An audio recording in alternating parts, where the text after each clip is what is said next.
मी इतका फाटक्या घरातला माणूस. माझे वडील गाडीची किक मारताना 4 किका मारल्याशिवाय गाडी चालू होत नाही त्याची. इतका सामान्य घरातला मी माणूस आहे. म्हणून सगळ्या तरुण पोरांना विनंती करतो की आपल्याला या महिन्याभरामध्ये एक मोठं आंदोलन या राज्यामध्ये उभं करायचं आहे. तुमची सगळ्यांची साथ त्याला लागणार आहे. तुम्ही देणार का साथ? कस भाषण ऐकून टाळ्या वाजून घरी जाणार? तुमची साथ लागणार, तुमचे सगळ्यांचं सहकार्य लागणार, तुम्ही त्याच्यामध्ये सहभागी लागणार आहे. लोकशाहीमध्ये मुंडक्यात काय याला महत्व नाही, मुंडके किती आहेत याला महत्व आहे. आता हा सगळा रिपोर्ट हे ठाणेदार वर पाठवतात ना मुख्यमंत्र्याला की रविकांत तुपकरच्या सभेला इतके लोक होते. या अर्धे सांगतात मला वर. मग मुख्यमंत्र्याला रोज सकाळी पाऊण तास ब्रीफिंग होते महाराष्ट्रात कुठं काय सुरू आहे. आता माझा फोन टेप होतोय कारण मी अकोल्याला त्या दिवशी राकेश टिकेत आले होते. प्रकाश भवन कार्यक्रम ठेवला होता. प्रकाश पोरे साहेबांना आम्हाला बोलवलं होतं सगळ्यांना. मी म्हणलं नेपाळ सारखं तुडू तुडू हंतील लोक यायला, तेवढ्या मुद्द्यावरून माझा फोन टेपिंग सुरू आहे. तेवढ्याच मुद्द्यावरून मी कोणाशी बोलतो, काय बोलतो, सगळं टेपिंग सुरू आहे. मला काय गोंधळा फरक पडतो त्याचा? मला काय फरक पडतो? मला काही फरक पडत नाही कारण माझ्या काही भानगडी नाही. त्यामुळं तुम्हाला सगळ्या शेतकऱ्यांना आणि तरुण पोरांना विनंती आहे की भावांनो, एक संघ व्हा, एकत्र व्हा आणि आंदोलनाची हाक दिल्यावर मात्र घराच्या बाहेर पडा. पश्चिम महाराष्ट्रातले ऊस उत्पादक शेतकरी संख्येनं किती आहेत माहिती आहे का तुम्हाला? 9%. किती? आणि आपण सोयाबीन कापूसवाले 70%. किती? 70%. 9% वाले दरवर्षी आंदोलन करून उसाला भाव घेते आणि 70% वाले बोंबडत फिरते. हरीश भाऊ तुम आगे बढ़ो, हम तुम्हारे साथ हैं, तुम तुम्हारा जमाओ, हम इंडो सल्फान पीते हैं. तुमचं जमवा भाऊ, कारण तुमच्या 2-4 पुरीचे लग्न बाकी आहेत. तुमच्यावर लय गरिबीची परिस्थिती आहे. आमचं कसंही होईल पण तुमचं जमलं पाहिजे हो भाऊ. वा रे वा भाऊ. ते जिंदाबाद मुर्दाबाद करणारे जे आहेत या नेत्याच्या मागे हे तर कोपऱ्यात घेऊन हल्ले पाहिजे. यायनं जरा वाटोळ केलंय. कशाला धंदे करता रिकाम? अहो पुढाऱ्याला भीती वाटली पाहिजे. तुमच्या गावात यायचं तर, या गाजीपूरमध्ये यायचं तर शेतकऱ्याचे पोरं मला मारतील अशी भीती या पुढाऱ्याला वाटली पाहिजे. पण दुर्दैवानं ती वाटत नाही. पण ती वेळ आपल्याला आणावं लागणार. नेपाळमध्ये कसे मंत्री आणले पाहिले का तुम्ही टीव्हीवर? लाता घालू घालू आणले ना. ती वेळ आपल्याकडे येणारच आहे. येणार आहे की नाही? मला सांगा, सोयाबीनला भाव नाही, कापसाला भाव नाही, कर्जमुक्ती सरकार द्यायला तयार नाही, पीक विमा मिळायला तयार नाही, लग्न होत नाही. म्हणून तुमच्या गावात किती पोरं बिना लग्नाचे आहेत? 62 पोरं बिना लग्नाचे आहेत. आता हे बी मनोज भाऊच्याच गावचे आहेत ना. सरपंच आहे का तुम्ही? उपसरपंच. 62 पोरं बिना लग्नाचे आहेत मनोज भाऊ. त्यातले 42 वयावाले किती आहेत? 40 आहेत. वा. 35 मधले किती आहेत? 20 आणि 30 मधले 2-4 आहेत. तुमच्या गाजीपूर मध्ये काय अवस्था आहे? याच्यापेक्षा बी वाईट असेल. मला तर कधी कधी काय वाटतं, इमानदारीने सांगू का तुम्हाला, मला तर कधी कधी वाटतं ही शेतकऱ्याची संघटना उभी केल्यापेक्षा बिना लग्नावाल्याची संघटना उभी केली जास्त चांगलं राहील. लवकर एकत्रित येतील ना ते. आमच्या एका कार्यकर्त्यानं मध्ये काय मागणी केली की तुम्ही सोयाबीन आयात करता, कापूस आयात करता, तेल आयात करता, मग 50,000 पुरी बी आयात करा तिकडून. कोणाचं डोकं कसं झालं सांगता येत नाही. आता मला सांगा, हे बिना लग्नाचे जर 100-100 200 पोरं एका गावात तयार झाले तर मायच्या ना हे पोरं काय डोकसे का शुद्धीवर राहतील का यायचे? हे कोणाला बी आणतील. कारण बावळले ना ते पुरी भेटत नसल्यामुळं नेपाळ व्हायला आपल्याकडे वेळ लागणार नाही. तुम्ही लक्षात घ्या. आपले सुद्धा आमदार, खासदार, मंत्री एक जिल्हा सोडून जातील एक दिवस. जर अशी परिस्थिती, जर सोयाबीन कापसाला भाव नाही दिला तर तुम्हाला पोरगी काऊन भेटत नाही? सोयाबीनला भाव नाही, कापसाला भाव नाही, म्हणून तुम्हाला पोरगी भेटत नाही. बरोबर आहे का? 1972 साली 1 क्विंटल कापूस आणि 1 तोळा सोनं बरोबरीत होतं. आज सोन्याचा भाव किती आहे? 1.13. तुम्ही 1.17 तुम्ही 1.23 स्पर्धाच लागली तुमच्यात तर. तुम्ही कशाला भावाच्या भानगडीत पडता? तुम्हाला कोणाला सोन्याचा भाव माहित नाही, कारण तुमचा आणि सोन्याचा दूरदूरपर्यंत संबंधच नाहीये. आहे का? तुम्हाला फक्त मोडायचा संबंध माहित आहे. आमच्या मायच्या गळ्यात मंगळसूत्र सोडून काही शिल्लक ठेवलं तुम्ही? काही नाही तर ते बी विकलं, डुप्लिकेट केलं. ते ठेवावं लागतं म्हणून. बरोबर आहे का चूक आहे? मग सोन्याचा भाव जर आज 1,17,000 का 1,23,000 असता, 1,00,000 1972 ला 1 क्विंटल कापूस विकला की आमचा बाप घरी येताना 1 तोळा सोनं आणत होता. आज 1 तोळा सोनं आणायचं असलं तर किती क्विंटल कापूस विकायला लागेल? लावा हिशोब. 12 क्विंटल. 10-12चा भाव असला तर आता किती कापसाला भाव? 7,000. मग 7,000 ते केव्हा मेळ लागेल तो? 20 क्विंटल विका लागते. 20 क्विंटल. तुमचा कार्यक्रम इथंच फसला. सोन्याच्या भावात जर तुमचा कापूस हा जायला पाहिजे होता की नाही, तो गेला नाही, त्याच्यामुळे तुमचा मेळ पांगला. आता मला सांगा, 1972च्या तुलनेत जर सोन्याच्या बरोबरीत तुमचा कापूस असता तर तुम्ही कशाला मरायला मग सभा ऐकायला आल्या असती? तुम्ही तर असे 5-7 माळे बांधले असते, प्रत्येक मजल्यावर एसी लावला असता आणि आम्ही सभेला आलो असतो. तुम्ही काय म्हणलं असतं? आगे जाओ, आज सोने का मूड आहे, आज सभा नाही करनी. लक्षात घ्या. हा, सध्या डुकर आणायचा मूड आहे, रानडुकर. तुम्ही वावरातले हाना, आम्ही राजकारणातले हाणतो रानडुकर. हे बी लय मस्ती आले ना राजकारणातले. बरोबर आहे का चूक आहे? बोलावं लागेल, क्रांती करावी लागेल. लक्षात ठेवा. आज पोरी काय भेटत नाही, कारण सोयाबीन कापसाला भाव नाही. चांगली सुंदर पोरगी असली तर नोकरीवाल्याला जाती, नाकवाल्याला बरी असली, रंगात जावळी असली दुकानदाराला जाती. किती नंबर? 3 बी नाही भेटत आपल्याला.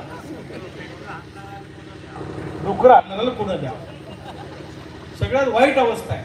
आर्थिक स्तर नसल्यामुळे मेळ पांगला.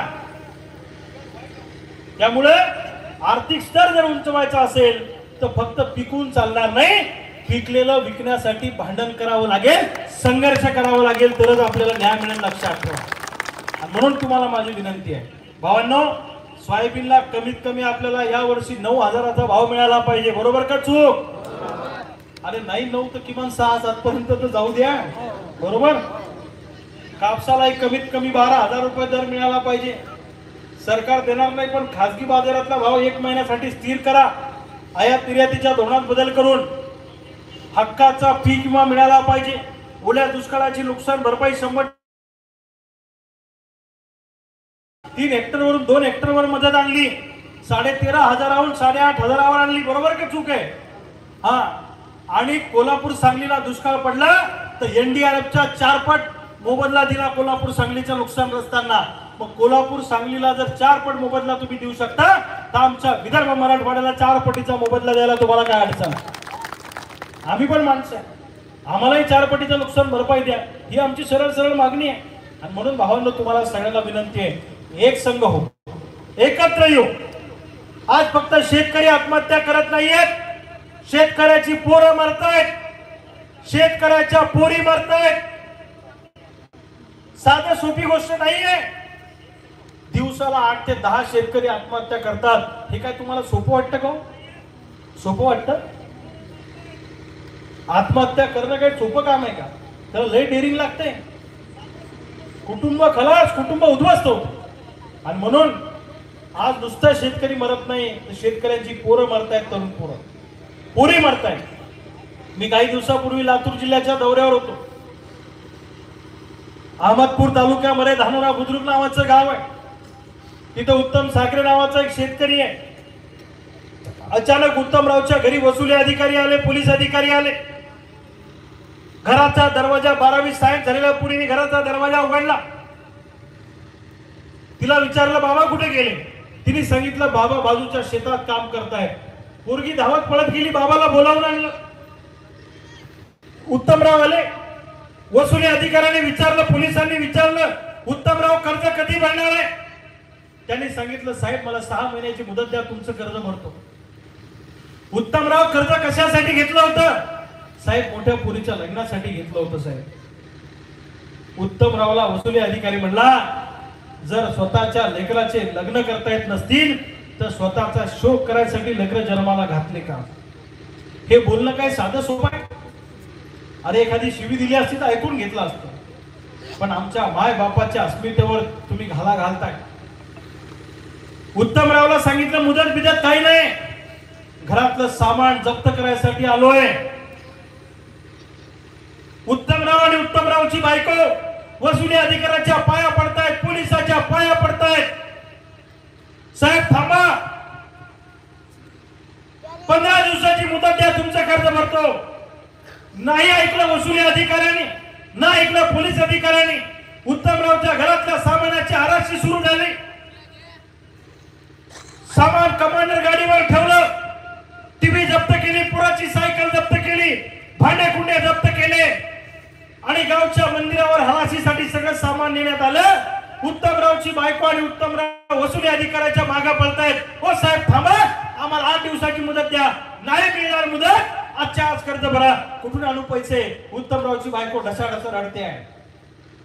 हा सगळा प्रकार नीता उत्तम साखरे नावाच्या 12वी सायन्स झालेल्या मुलीने उघड्या डोळ्यांनी बघितला. तिने घराचा दरवाजा बंद केला, गुडघ्यामध्ये डोकं खुपसून ढसाढसा रडायला लागली. बाजूला 4.5 लिटरची रॉकेलची भरलेली कॅन होती, त्या कॅनचं झाकण उघडलं, रॉकेल अंगावर टाकलं आणि आकाडी लावून स्वतःला पेटवून घेतलं.